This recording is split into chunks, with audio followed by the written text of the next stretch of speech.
हरियाई के लइके ननद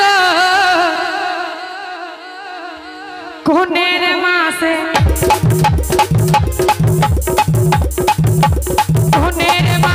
राजा बलमजी बिदसिया के लइके ननद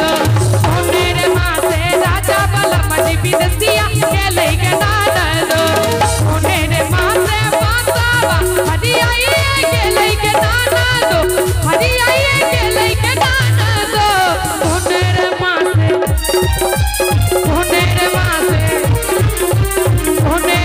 से राजा बलमजी बिदसिया के लइके ननद कोनेर माँ से राजा बलमजी बिदसिया के लइके ननद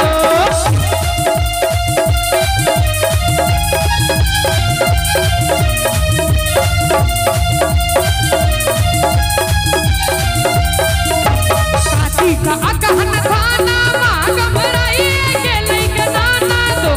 गमराई के लइके ननद ओही रे माँ से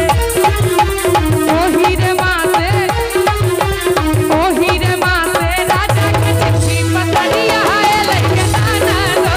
ओही रे माँ से राजा के चिट्ठी पतरिया लइके ननद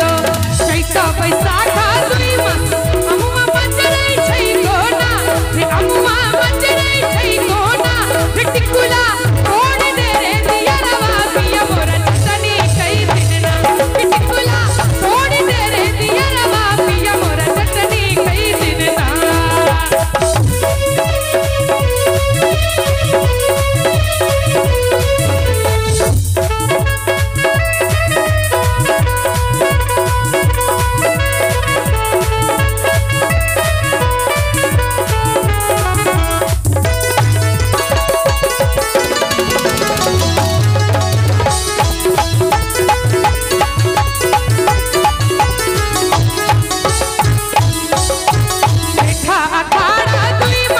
पनिया बरसै छै कोना रे पनिया बरसै छै कोना रे छतवा काट दे रे दियरवा पिया मोरा भीज तहे दिना कि छतवा काट दे रे दियरवा पिया मोरा भीज तहे दिना फल फुटानी छोड़ू बलमजी मानू कहनवायो जो पिया यो मानू कहनवायो जो पिया यो हमर फरमाइश के साड़ी मंगाबू ने तैहर हम देबैयो जो पिया यो हमर फरमाइश के साड़ी मंगाबू ने तैहर हम देबैयो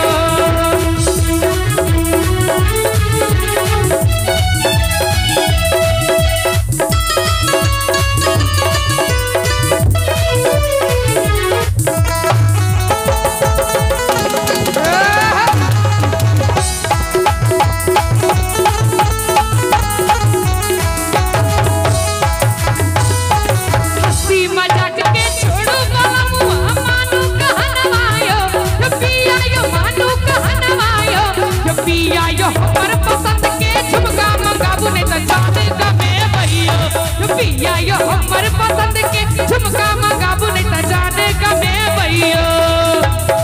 कहां गेलो किए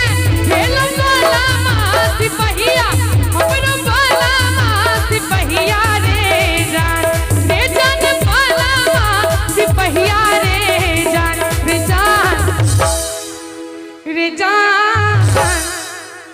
रे जान अभी रे जइया घरवा दुआवा रे जान रे जान अभी रे जइया घरवा दुआवा रे जान बीत गेल माघा अब खेलाई फगुनवा अब खेलाई फगुनवा रे जान खेलाई फगुनवा रे जान रे जान पटनी से करबई दुनो बरती